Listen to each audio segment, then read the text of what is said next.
la lección de esta semana se llama Cartas a 4 iglesias. El análisis FODA, ustedes han escuchado lo que es un análisis FODA, ¿no es cierto?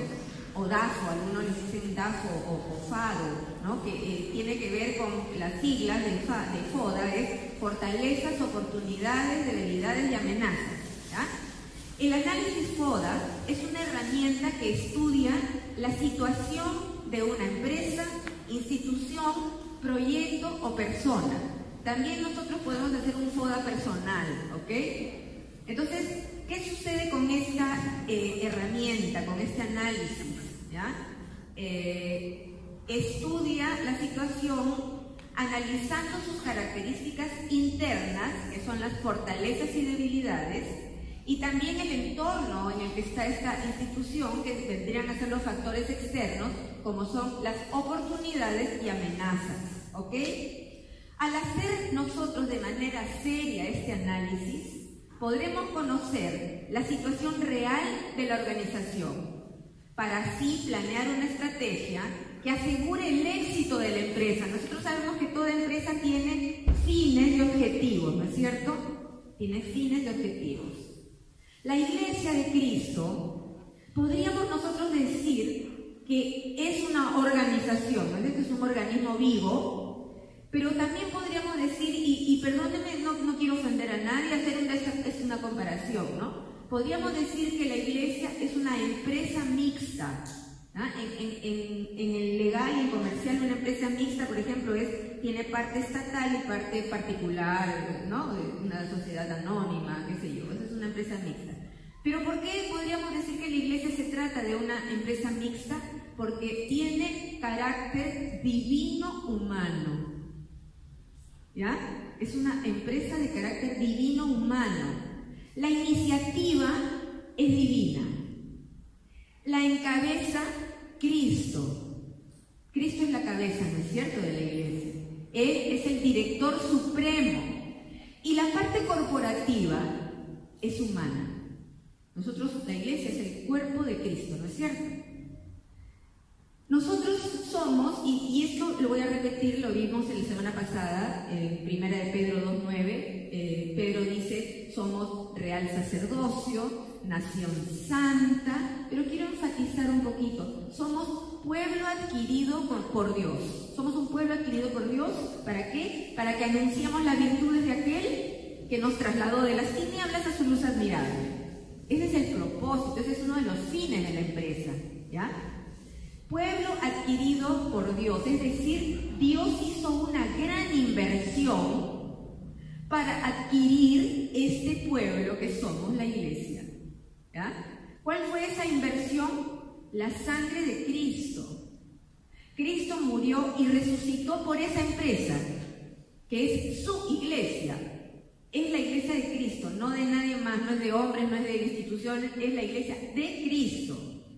Y como si fuera poco esto, a los 50 días, ¿no?, de esa Pascua que Él ofreció, es decir, su cuerpo y su sangre, Él empoderó a su Iglesia con el poder de lo alto. Ese Espíritu Santo que hemos estudiado en Timoteo, que no es un espíritu de cobardía ni de temor, sino es un espíritu de amor, poder y dominio propio. Veamos esta realidad del Espíritu Santo en 2 Corintios 4, 6 al 7. Porque Dios que ordenó que la luz resplandeciera en las tinieblas, hizo brillar su luz en nuestro corazón, para que conociéramos la gloria de Dios que resplandece en el rostro de Cristo. Pero tenemos este tesoro en vasijas de barro, para que se vea que tan sublime poder viene de Dios y no de nosotros. ¿No es cierto?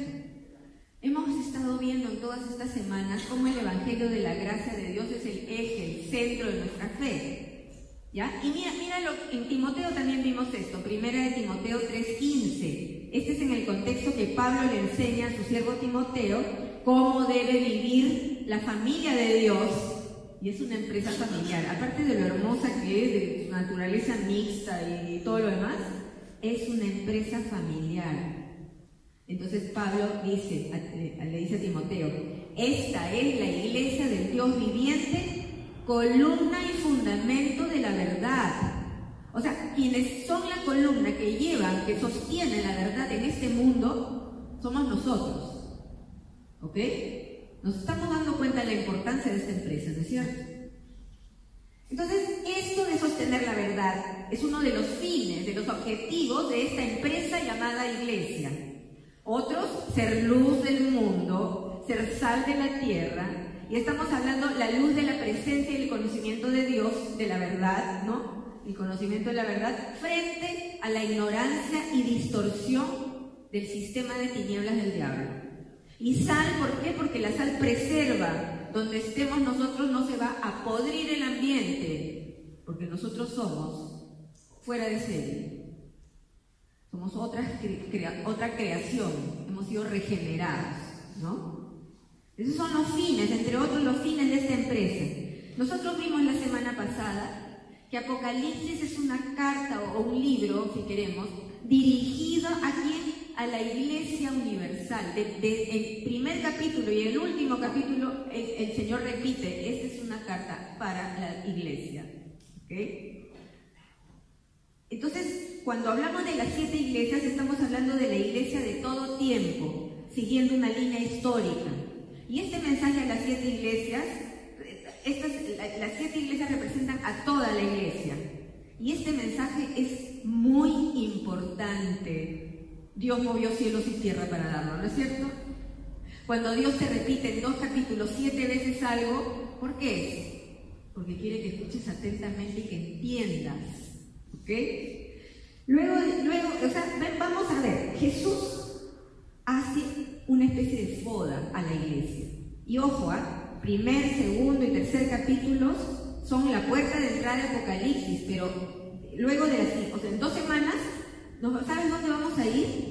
A los lugares celestiales. Vamos a estar junto con Juan y su visión en el mismísimo trono de Dios. Y vamos a ver lo que Dios nos revela a través de este libro, ¿ok? Bueno, entonces, ¿qué es lo que está haciendo en estos 2 capítulos Jesús? Está haciendo una especie de foda. Está señalando por sus fortalezas y las dice en primer lugar porque Él es bueno.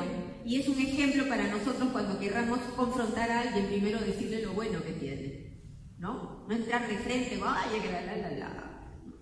Entonces, sus fortalezas, tú tienes esto de bueno. Luego dice, pero tengo esto contra ti. Y pasa a señalar la debilidad.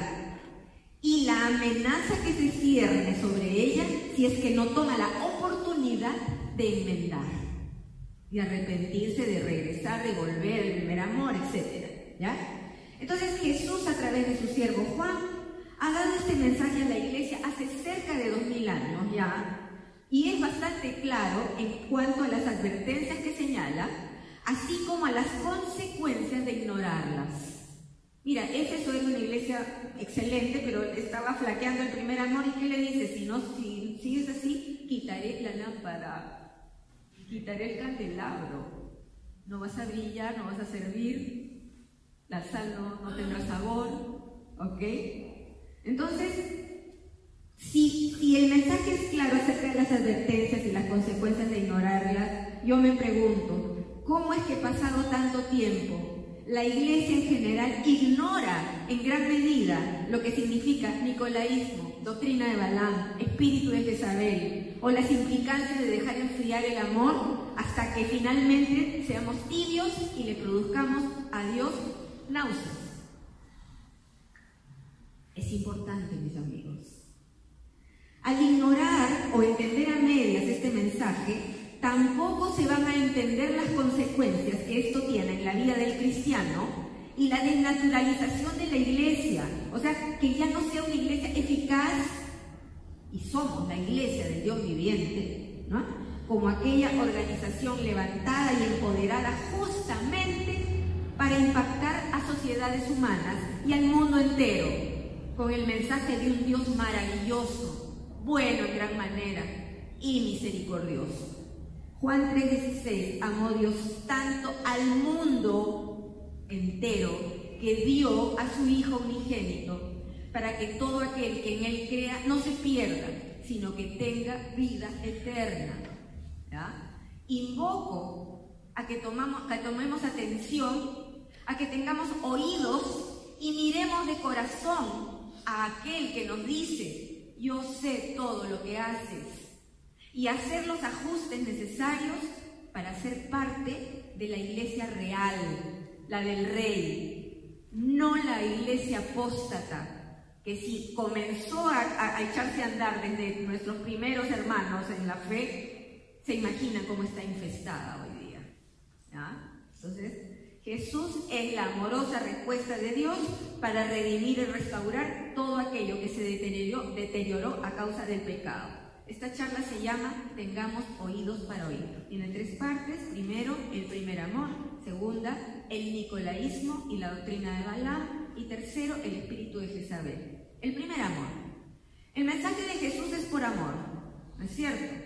Es más, Dios es amor, o sea, su ser, su naturaleza es amor, ¿ya? Entonces nosotros vimos cómo Dios movió cielos y tierra para darnos este libro. Un libro dirigido a la iglesia, pero es el libro al que le tiene miedo a la iglesia, el que trae 10.000 controversias porque uno lo interpreta por acá, los otros más allá, y mucha especulación. Uy, ¿quién será la bestia? El 666. Uy, ahí anda tú, habla de eso. Uy, la gente se interesa, ¿ya?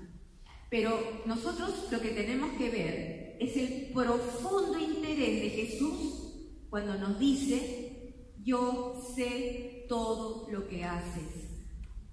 He visto tu sufrimiento, yo sé. Entonces, esa profunda observación viene de aquel que tiene ojos como llama de fuego, ¿ya? Y sus advertencias son absolutamente necesarias para nosotros como personas y para la iglesia como institución, ya que Él es la verdad y Él ha hablado. El que lo amemos a Él, el amor es la respuesta al conocimiento de lo que Él hizo y consiguió por nosotros en la cruz. Si nosotros amamos, vamos a escuchar atentamente. Acuérdate cuando te enamoraste, vas a escuchar atentamente al amado, a la amada. Cada palabra que sale de su boca te parece una perla, ¿ya? Ese es el primer amor emocionante. El primer amor es apasionado, entusiasta, fresco, fervoroso, tiene encanto y nos enfoca en el objeto del amor, ¿ok? Nos enfoca. Vamos a ver un poco acerca de Éfeso, la ciudad, esta importante ciudad de Asia. Comenzó a escuchar el Evangelio a través de Apolos, un judío de Alejandría, y este hombre Apolos puso un fundamento cristiano en base a su fervoroso conocimiento de las Escrituras, a su gran elocuencia y a su amor a Dios. Aunque, dice la palabra, sin conocer todavía el poder del Espíritu Santo. Priscila y Aquila, los grandes amigos de Pablo, lo instruyeron con más detalle acerca del camino de Dios, todo eso está en Hechos, y luego más adelante Pablo llega y completó la obra y les impuso la mano a los discípulos de Éfeso. Eran 12, dice la palabra. Les puso las manos para que el Espíritu Santo venga sobre ellos y completen la obra, porque el primer amor estaba ahí bulliendo, ¿no? Entonces Pablo y todos ellos predicaron sin temor, una excelente señal del primer amor. No tienes miedo de nada, ¿ok? Sin temor predicaron en Éfeso. ¿Y saben qué sucedió? La enseñanza, como muchas de las cosas que vemos en Hechos, iba acompañada de grandes señales y milagros. Porque el Evangelio, dice Pablo, no solo consiste en palabras, sino en poder de Dios. ¿Okay? Nosotros siempre que leemos Hechos, ¿no les parece? Hay una brecha entre esta iglesia de ahora y la iglesia de Hechos. ¿Qué pasó? Bueno, la respuesta de lo que pasó está en este mensaje de advertencia de Jesús, ¿ya? Entonces, cuando la gente empezó a escuchar, muchos comenzaron a creer, ¿ya? Y la ciudad entera, escúchame, la ciudad entera fue conmovida. ¿Sabes qué sucedió? Los nuevos creyentes empezaron a confesar cosas que no coincidían con la fe cristiana. ¿Y sabes qué cosa hicieron? Por ejemplo, las prácticas de magia, ¿no? Estamos hablando del mundo pagano. Y ellos agarraron y trajeron sus libros y los quemaron, hicieron una hoguera con sus libros de magia y de hechicería. públicamente. Y dice Hechos, nos cuenta que esos libros tenían un valor de 50.000 piezas de plata. ¿Ok? Dime si eso no es conmoción. Y dice Hechos 19:20, y fue así como la palabra del Señor fue extendiéndose y difundiéndose con mucha fuerza. Es decir, abrazar la fe trajo un cambio en su mente, en sus prioridades, y el poder del Espíritu Santo, más la prédica apasionada del primer amor, pudieron transformar vidas y sociedades. ¿Quiénes son? Entonces al predicar con la pasión del primer amor, ellos pudieron no solo transformar vidas y sociedades, hubo un impacto social enorme en Éfeso, ¿ya? ¿Sabes qué pasó? El gremio de los plateros, que eran los que fabricaban templecitos de Diana, unos templecitos. No sé si acuerdan la película Gladiador. El gladiador tenía sus ídolos familiares, idolitos, templecitos, cositas, cochinaditas, eso se llama idolatría, ¿ok? Entonces, estos plateros vieron que el negocio se le venía abajo. Entonces, ¿qué hicieron? Y malograron, la nueva fe malogró sus negocios. Entonces, ¿qué pasaba? Ellos tuvieron una manifestación enorme, lo quisieron linchar a Pablo, tuvo que venir un gobernante a poner ahí una especie de notario, a poner calma ahí, ¿no? ¿Por qué? Porque había habido un impacto social. También hubo un impacto cultural de la ciudad pagana al escuchar la verdad. Hubo cosecha abundante de todos estos sembradores que caminaron con el entusiasmo del primer amor. Hoy en día los cristianos, en lugar de trastornar el mundo nos trastorna a nosotros, como decía David Wilkerson. Satanás no podía permitir esto que sucedió en Éfeso. No podía permitir porque él veía que su negocio se venía abajo. El ímpetu del primer amor trae cosecha, trae abundancia, trae bendición, trae cambio de vida, transformación, todo lo que Dios requiere de su iglesia para que sea eficaz. ¿Ok? Entonces, impacto cultural, impacto social, ¿ya? Todo eso. Jesús en su mensaje les advierte, ustedes ha decaído ese primer amor, o otra traducción, se ha enfriado el primer amor. Ahora, wow, una de las causas yo siempre he pensado podría ser también que entre las fortalezas de Éfeso, porque tiene fortalezas lindas, ¿no es cierto? Entre sus fortalezas tenían una, Apocalipsis 2:2b, sé que no toleras a la gente malvada. Has puesto a prueba las pretensiones de los que dicen ser apóstoles, pero no lo son. Has descubierto que son mentirosos. Mira tú, ese cuidado que tenían ellos de no contaminar la iglesia de Éfeso. ¿Ok? Este trabajo, y eso todos nosotros lo sabemos, de señalar, de observar y de traer roces, ¿ya? Trae peleas, trae contienda, es un trabajo duro que muchas veces nosotros quisiéramos pasar por alto, no confrontar, ¿ok? Y quizás esto los llevó un poquito a que se enfríe el amor. Hay una palabra en la Biblia que dice que habrá tanta maldad sobre la tierra que el amor de muchos se enfriará. Nunca permitamos que el amor nuestro se enfríe, porque nuestro Dios es absolutamente inocente de todas las tropelías que nosotros mismos hacemos como iglesia por no atender las advertencias de Jesús, ¿ya? El famoso capítulo 13 de 1 Corintios, o 1 Corintios 13, para decirlo con más claridad, habla del amor como el mayor don espiritual. 1 Corintios 12 habla de los dones del Espíritu, ¿ya? ¿No es cierto? Eso lo sabemos bien. Pero el 13, Pablo enfatiza, el mayor don espiritual es el amor. Y dice, en resumen, ¿ya? Sin amor somos nada. Tú menos amor igual 0, yo menos amor igual 0. ¿Ok? Que podemos nosotros hablar de lenguas humanas, angélicas, profetizar, tener palabra de ciencia, tener la fe que mueve montañas, no cualquier fe, la fe que mueve montañas, ¿ya?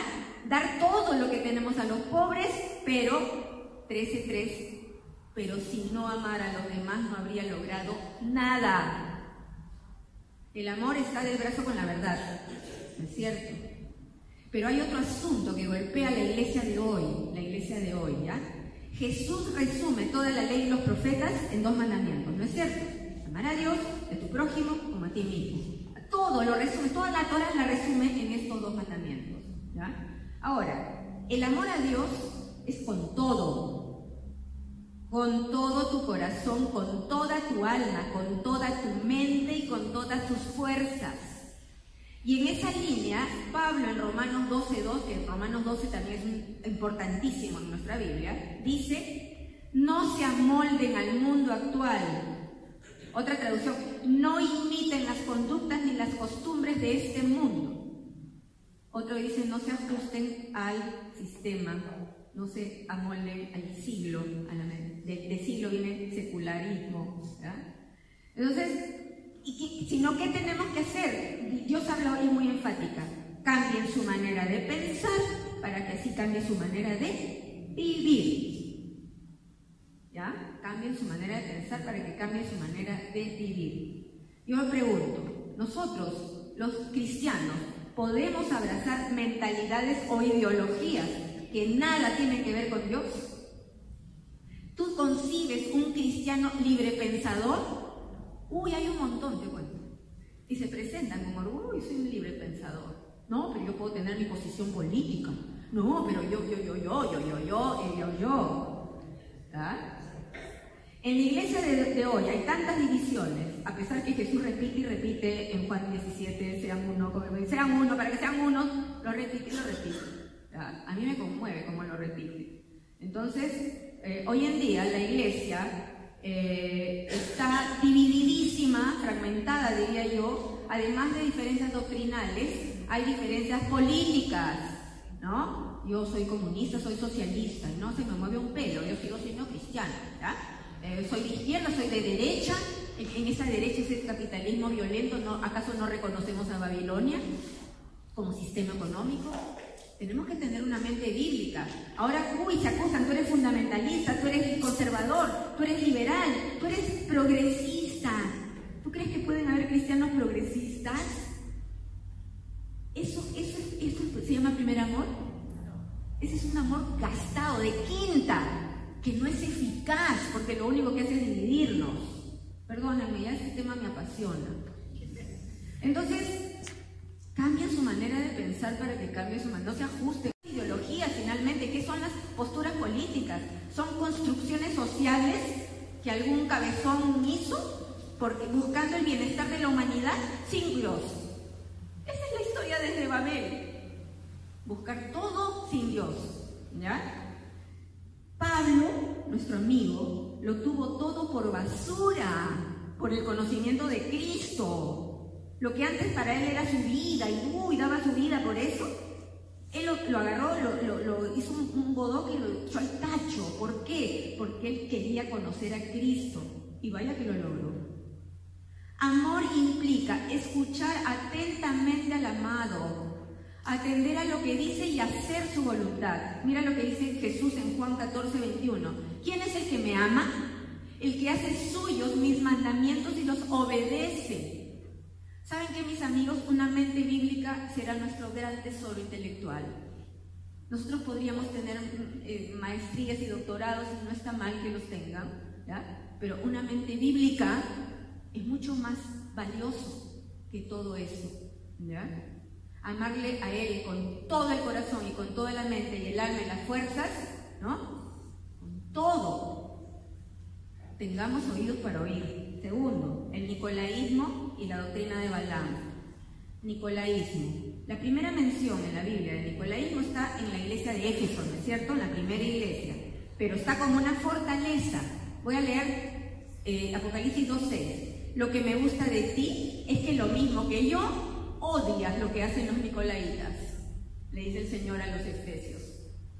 La Reina Valera contemporánea lo traduce así: no soportas las obras de los nicolaitas, las cuales tampoco yo soporto. Eso lo dice Jesús. Otras traducciones dicen: aborreces lo que hacen los nicolaitas, igual que yo. Luego volvemos a encontrar esta palabra nicolaísmo en el mensaje a Pérgamo. pero ahora como una debilidad. Apocalipsis 2:15, y también tienes a los que retienen la doctrina de los nicolaitas, lo que yo aborrezco. Entonces ya con el tiempo, ¿no? Lo que la primera iglesia rechazó se fue filtrando a la iglesia, ¿ya? Cuando, mira, estos dos capítulos, yo les digo qué pasa con la iglesia de hoy. Lo solemos leer ahí a la volada, ¿no? Algunas cosas entendemos y otras no. La misma lección, yo cuando hice, ustedes saben lo que yo amo y pero no explica nada de lo que son estos espíritus, de estas cosas, ¿no? Entonces, desde hace años yo vengo buscando el significado de nicolaísmo. No costó mucho porque, o sea, costó bastante, ¿ya? Porque yo lo primero que busqué fueron los comentarios más serios, los diccionarios bíblicos, los comentaristas, etcétera, etcétera, los estudiosos de la Biblia, y no encontré nada. Entonces yo dije, oye, pero sí es bien importante saber, porque Jesús es bien enfático, lo aborrece, ¿ok? Y yo ya les he compartido, años vengo diciendo lo que significa, ¿ya? Nike, la marca de zapatillas, de ropa deportivas, Nike era la diosa de la victoria en la mitología griega, ¿ya? Y de esta palabra Nike viene Nico, que significa conquistador, vencedor, estar sobre otros, ¿ya? Y Laos significa gente común, pueblo, laicado o seglar, lo que conocemos por seglar, ¿ya? Entonces, Nicolaos, conquistador de gente común, persona que está sobre los laicos, es decir, la élite, ¿ya? La élite clerical. Ahora, ¿por qué? Esa es una teoría mía que la pongo en el libro. ¿Por qué Éfeso aborrecía el nicolaísmo? Éfeso, si la consideramos dentro de los periodos históricos, debemos observar que fue la iglesia del comienzo, desde Pentecostés en adelante, ¿ya? Entonces, ¿qué sucedía con la iglesia del principio? Especialmente los judíos habían vivido en carne propia el nicolaísmo. ¿Cómo? A través del accionar de funcionarios, autoridades de Israel, es decir, los escribas, los fariseos, los saduceos y los sacerdotes, ¿no? Con esa casta fue con quienes se enfrentó valientemente Jesús, ¿sí o no? ¿No es cierto? Entonces ellos, esta élite, estaban enfrascados en los tejes y manejes del poder, ¿ya? Y vieron a Jesús no como el esperado Mesías de Israel, sino como alguien que ponía en peligro su status quo, ¿ok? Entonces, él, en otras palabras, les echaba a perder el negocio, ¿sí o no? Cuando botó las mesas del templo y dijo, han hecho de la casa de mi padre un mercado, ¿qué estaba diciendo? Han hecho su negocio. Y sus corazones, orgullosos y llenos de codicia, porque al principio ellos se sintieron tocados por Jesús, pero pensaron, a ver, ya ha sanado sábado, entonces no puede ser, y ¡pum!, lo tacharon, ¿no? Y así lo fueron tachando poco a poco. ¿Por qué? Porque esos corazones llenos de orgullo y codicia, ¿ya?, los hicieron tropezar con la piedra fundamental. ¿Acuerdan ese versículo? Yo soy la piedra, el que cae sobre mí será salvo, el que tropieza en mí, ¿no? Entonces ellos, no solo siendo las autoridades religiosas, amigos, no solo no reconocieron a la luz y la verdad que tuvieron al frente de sus ojos, sino que empezaron a conspirar de manera progresiva y homicida contra él, nada menos que contra el Mesías de Israel, ¿ya? El amor demostrado de Dios, la salvación de la humanidad.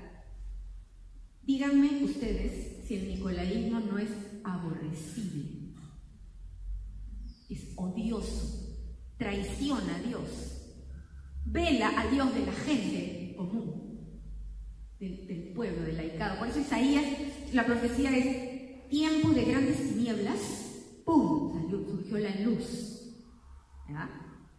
Entonces yo pienso que gran parte de esas tinieblas eran por el nicolaísmo. Entonces la iglesia es una comunidad de consiervos, Sí hay dirigentes, por supuesto, y justamente las cartas de liderazgo cristiano que hemos estudiado, las cartas pastorales, que dice Pablo, mucho cuidado al elegir a las autoridades. Tienen requisitos. Gol 1-1. Gol. O gol de pie. No he escuchado. Ah, bueno, pero puede ser un casi gol, ya. Uy.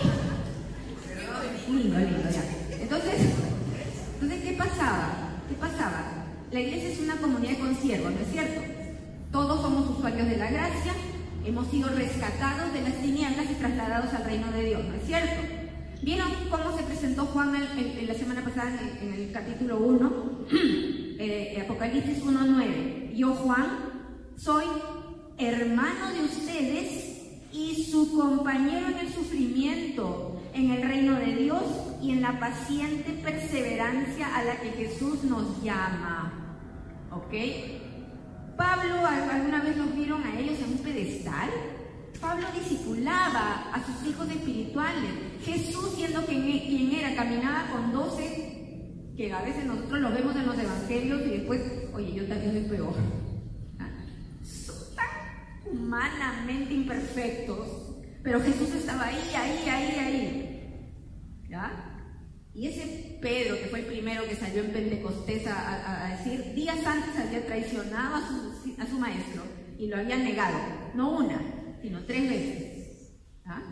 Entonces, Pablo discipulaba a sus hijos espirituales, él modelaba lo que me ven a ver a mí, hagan ustedes, los alentaba, los reprendía. Juan lo mismo, en la primera de Juan 2:12 dice, les escribo a ustedes hijitos, le dice a los recién convertidos, a los jóvenes en la fe, a los ancianos otras traducciones, a los maduros en la fe. Esas son las categorías de madurez que hay dentro de la iglesia. ¿Y qué pasa? Los maduros discipulamos a los jóvenes. ¿Qué le dice Pablo a Tito? Como dicen los hombres mayores, las mujeres mayores. Las mujeres mayores debemos discipular a las mujeres jóvenes para que lleven su hogar bonito. O sea, ese es el cristianismo, esa es la iglesia. ¿Ya? Es la sorprendente comunidad que conmovió el primer siglo.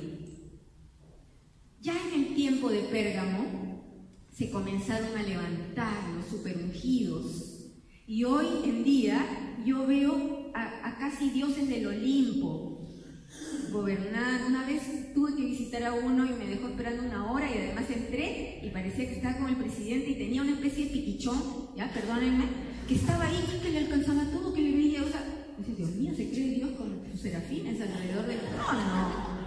Es una cosa bien extraña. Entonces, a lo largo de los años yo he ido teniendo vivencias que me han ido mostrando estas cosas, ¿ya?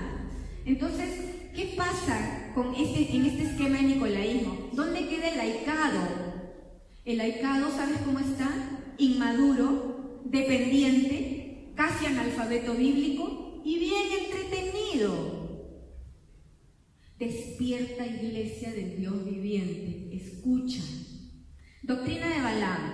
A ese señor Balaam, nosotros lo estudiamos el año pasado, ¿recuerdan? Balaam era un hechicero asalariado que es conocido por gran parte de la iglesia como un profeta. Yo he escuchado que a veces predican cosas positivas de este señor. Es en realidad un falso profeta y es el prototipo de todo falso profeta, de todo falso maestro. En un primer momento Dios lo usó a este hechicero, contratado por el rey de Moab, para demostrar que nadie podía maldecir al pueblo que él bendice. ¿No se acuerdan cuando lo trató de maldecir? Le fue imposible, porque a pesar de la recua de gente que era y la recua de gente que somos hoy en la iglesia también, él nos bendice y estamos bajo su protección, ¿ya? Pero luego se fue a su casa y la pensó bien y quería plata, porque al hombre le gustaba la plata, y esa es otra de las características de los falsos profetas, falsos maestros y falsos todo en la iglesia, ¿ya? ¿Cómo hizo daño? Pues la pensó y fue de freelance y fue donde el rey y le aconsejó que inciten al pueblo con sus viandas y sus mujeres, ¿ya? Y recordemos el carácter del pueblo, ellos eran quejumbrosos, inmaduros y además les aburría miserablemente el maná. Y nosotros sabemos que Jesús dice, yo soy el pan del cielo, ¿ya? Y en la iglesia de hoy también parece que les aburriera el maná, Jesús, la gracia, el evangelio. Entonces, ¿qué sucedió cuando hicieron su feria ahí con mujeres y con viandas y sus comidas, su chicharrón, ahí seguro? Los israelitas cayeron redonditos, ¿ya? Porque el pecado en sí trae maldición, entró al campamento. Cuando un hombre israelita metió a su novia, él feliz de la vida, Madianita, ¿no? Que hubo en mortandad, porque sabemos que Dios era, su justicia era así sumarísima, ¿no? Mortandad. Entonces, esta doctrina alienta a romper la barrera de separación entre lo santo y lo inmundo.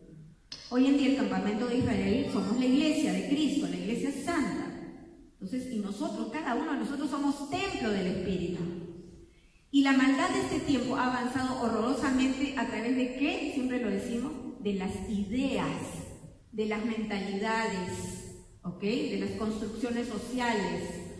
En la iglesia de hoy, la homosexualidad está ahí bien metida, la teología queer, que es la teología de lo raro, justamente de todo esto, de lo confuso, y todo tipo de permisividad. Es el sistema del mundo penetrando el campamento santo. Y sabemos que Dios sigue siendo santo, santo, santo. Y ya no estamos en la época de la ley, porque si no también se manifestaría sumarísimamente. Pero estamos en la época de la gracia. ¿Ok? Entonces, por el nicolaísmo, el laicado no ha sido correctamente educado para responder con sabiduría, con coherencia, la verdad. Mira tú los intentos cristianos que ha habido para entrar en política. Han sido hasta ridículos. ¿Ah? ¿Por qué? Porque el laicado en este esquema no ha sido bien instruido. ¿En qué? En la mente de Dios, en la mente bíblica. Balaam es todo falso maestro y falso profeta que infiltran ideas contaminadas, descuido, permisividad, muchas veces por mantener su mega iglesia y que no se le vaya, ¿ah? Un evangelio light, ¿no?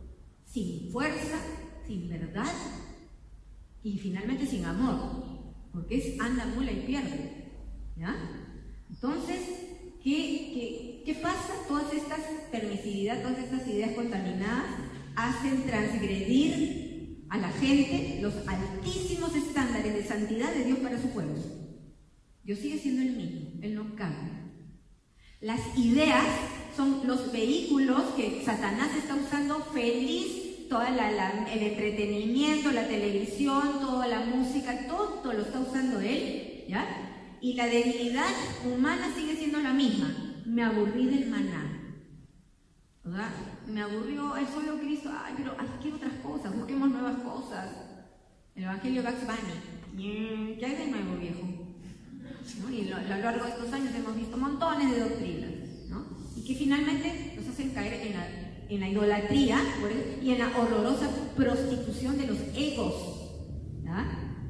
Cada día es más difícil que nosotros seamos la sal y la luz de este mundo, porque hoy tienes que ser políticamente correcto para entrar en cualquier lugar y para abrir la boca. ¿Ya? Pero nosotros tenemos que ser políticamente incorrectos, pero hablarle a la gente de la gracia, el perdón y el amor que Jesús trae a las vidas. Nuestro mensaje es de gracia. Somos usuarios de la gracia, por gracia la recibimos y por gracia hay que darla. ¿Ya? Hay en la atmósfera un buenismo satánico que a mí me da náuseas, eso sí me da náuseas a mí, que nos acusa, ay, qué intolerante, qué retrógrado, qué falta de amor. ¿Por qué? Por señalar cosas. Amor y verdad van juntos. Balaam también, dice Pedro en el Nuevo Testamento, busca lucrar, ¿no? Lo hace por dinero. Ven a la iglesia como mercadería. Tengamos oídos para oír. Por último, espíritu de Jezabel. Babilonia, que lo vamos a ver mucho en Apocalipsis, es todo el sistema de tinieblas y confusión que nos rodea, que es el sistema de Satanás, que es sistema de concentración de poder político, poder económico y poder religioso. ¿Ya? Babilonia es bien religiosa. Acuérdate tú, Daniel. ¿Acuerdan el libro del profeta Daniel, tan hermoso, que también es muy profético y muy de acuerdo con Apocalipsis? ¿Ya? Capítulo 3, Nabucodonosor manda construir una estatua de oro de 30 metros. ¿Se acuerdan? Y decretó que todo pueblo, lengua, raza, nación, al toque de la trompeta, flauta, cítara, lira, arpa y zampoña, se incline rostro a tierra. Es ¿cómo te puedo decir? El reflejo condicional de adorar. ¿Ya? Jezabel es un espíritu de hechicería, de manipulación y control, que seduce a los siervos del Señor. Generalmente Jezabel se aplica a los siervos, a los que están como dirigentes de las iglesias, y los lleva a la inmoralidad sexual, a la inmoralidad, a la idolatría del ego, ¿no? Y a comer lo sacrificado a los ídolos. Hablamos aquí de prostitución espiritual. Entonces, este es el espíritu satánico que se concentra en los dirigentes, en las cabezas. ¿Ya? Jezabel en la historia, y les voy a dar algo muy pequeño para que entendamos bien esto, ¿ya? En la historia, Jezabel, eso lo vemos en Primera de Reyes. Ahora, este espíritu no se trata de una mujer, como generalmente se enseña, ¿ya? No se trata de una mujer, es un espíritu. O sea, la mujer tenía todas las características de este espíritu, pero este espíritu viene de las profundidades de Satanás, ¿ok?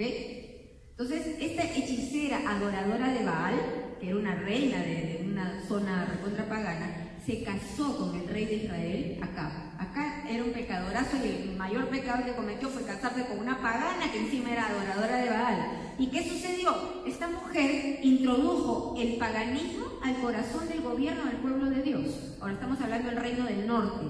Ahí ellos no tenían Jerusalén, ¿no? Entonces, ¿qué hacía esta mujer, este espíritu? Le hacía los trabajos sucios al que estaba en el trono, ¿ya? Y hay un paralelo que lo saqué de un libro que leí, que lo he puesto en el libro también. El autor se llama Newbold, Charles Newbold. Entonces, él hace un paralelo entre la Jezabel histórica, porque entre las peor cosas que se le reconoce a Jezabel, y ahí se ve cómo actúa ella, es que el rey Acab tenía un vecino, el palacio del rey tenía un vecino que se llamaba Nabot, ¿se acuerdan? Y Nabot en su terreno, en esta casa suya, tenía una viña, o sea, tenía un viñedo, ¿ya? Entonces acá va y le dice, oye, te compro tu terreno porque quiero agrandar mi jardín. O sea, no quería por las uvas, quería desnaturalizar la viña de Nabot, ¿ya? Y él le dijo, no, lo siento, es una heredad, disculpe, pero no se la voy a vender. Y se fue lloriqueando porque era un sonsonazo también. Y entonces Jezabel, que era la esposita, una regia, ella le dice, oye, Sonso, ¿no te das cuenta que tú eres el rey? Déjamelo a mí. El otro se quedó ahí lloriqueando. ¿Y qué hizo Jezabel? Conspiró contra Nabot, trajo testigos falsos y lo mandó a matar. Fue donde el rey y le dijo, ahí tienes, my dear, la viña de Nabot, ¿ya? Nuevo Testamento, Jesús, nuestro Rey maravilloso, él contó una parábola. Esa parábola se conoce generalmente como la parábola de los labradores malvados, ¿ya? Desde el Antiguo Pacto hay una idea de Dios que dice, yo usé las mejores plantas para mi viña, la cerqué, le hice lagar, la cuidé, Beta sabe muy bien porque yo tenía un viñedo, ¿no? Pero dio uvas amargas, se hablaba de su pueblo Israel, ¿ya? Entonces, Jesús cuenta la parábola de la viña, para no pasar, ¡ay, Dios mío!, para no pasarme más del tiempo, ¿ya? En esta parábola el dueño era Dios. Él es el que plantó esta viña y se fue lejos, dice. Pero él enviaba cada cierto tiempo siervos, ¿para qué? Para reclamar los frutos que le correspondían. ¿Y qué hacían con esos siervos? Los mataban. Eso se refiere a los profetas. Los profetas iban, le decían la verdad y ellos ¡pum!, lo mataban porque no querían oír la verdad. Entonces, los labradores, son los encargados de la viña, son las autoridades religiosas que Dios dejó al cuidado de su viña para que se la cuiden y le den los frutos a su tiempo. Por segunda vez el misericordioso y todopoderoso mandó a los mismos siervos y ¿qué hicieron? Los mataron. Por tercera vez él dijo, bueno, voy a enviar ¿a quién? A mi hijo. A él lo respetarán. ¿Qué hicieron los labradores malvados? Él es el heredero, matémonos y nos apoderamos de la viña y sacatraca lo mataron. Ahora, pues Jesús pregunta después de esta parábola, les dice, cuando venga el Señor de la viña, ¿qué hará a aquellos labradores? Y a ellos no les quedó otra que decir que él le tendría que hacer, ¿no? Y termina él la parábola, Mateo 21:43, les digo que a ustedes se les quitará el reino de Dios y se les dará una nación que producirá el fruto esperado. O sea, el sistema judaico estaba por terminar. Sacerdotes y fariseos, cuenta la parábola, estaban furiosos, lo quisieron arrestar, pero tuvieron miedo porque Jesús estaba rodeado de multitud. ¿Ya? Jezabel es un espíritu que va a usar las emociones, la musiquita, la luz baja, todo para sacarte a ti emociones almáticas y decir, uy, estuvo llena del espíritu la reunión. El tú influir en la voluntad de la gente se llama hechicería. No se trata de que, voy a ser influyente, es el marketing, no. Eso es hechicería. Porque nadie tiene que entrar a la voluntad de nadie. Somos consiervos, ¿ya? Entonces todo ese espíritu que sabe usar las emociones de la gente porque es manipuladora, capturará la voluntad de la gente, van a usar la culpa muchas veces, o el paternalismo, yo soy tu cobertura, o cualquier artimaña, no toquen al ungido, ¿para qué? Para sujetar los sistemas humanos nicolaitas, ¿ya? O sea, le hace, como Jezabel hacía el trabajo sucio, este espíritu le va a hacer el trabajo sucio a todo el sistema nicolaita, ¿ya? Entonces, que viene a ser la prostitución del ego. Para terminar, disculpen que me he pasado el tiempo, Jesús repite 7 veces algo en 2 capítulos. Cuando Jesús repite algo varias veces, ¿qué quiere decir? Atiende, escucha, entiende, ¿ya? 7 veces repite, y escuchen cómo lo dice. Todo el que tenga oídos para oír debe escuchar al Espíritu y entender lo que Él dice a las iglesias. Es un imperativo. Vamos a orar. Bendito Padre, amado Señor, aquí estamos reunidos alrededor de tu palabra, estudiando este libro que tú escribiste, que tú encargaste para tu iglesia. Señor, ayúdanos a entender las advertencias que tú quisiste dar para que esta empresa en la cual tú invertiste muchísimo, en cual estás totalmente involucrado, en la que tú encabezas, Jesús, la que tú diste tu vida por ella, pueda ser eficaz y hacer tu voluntad y ser luz del mundo, sal de la tierra, poder mostrar las cosas hermosas que tú has hecho en nuestras vidas, porque tú nos sacaste de las tinieblas y nos trasladaste a tu luz maravillosa. Señor, aquí todos juntos te pedimos por la iglesia, por todos aquellos, Señor, pastores, sacerdotes que hacen lo correcto y que están de acuerdo a tu corazón. Bendice, prospera a ellos espiritualmente, no materialmente como fue esa doctrina, Señor, y ayúdanos a entender, danos oídos para nosotros decidir a ser los vencedores, no cualquiera, no un ladrillo inerte, producto de la tierra y de sistemas, sino piedras vivas talladas por ti, que tú nos perdonaste y nos trasladaste a tu reino. Gracias por todo, Señor, aquí estamos. Danos ojos, danos oídos, ayúdanos a entender cada cosa que tú nos enseñes en este importante libro de revelación. Por la situación particular de cada uno, por nuestra nación te pedimos, gracias por todo y oramos en el santo nombre de Jesús. Amén.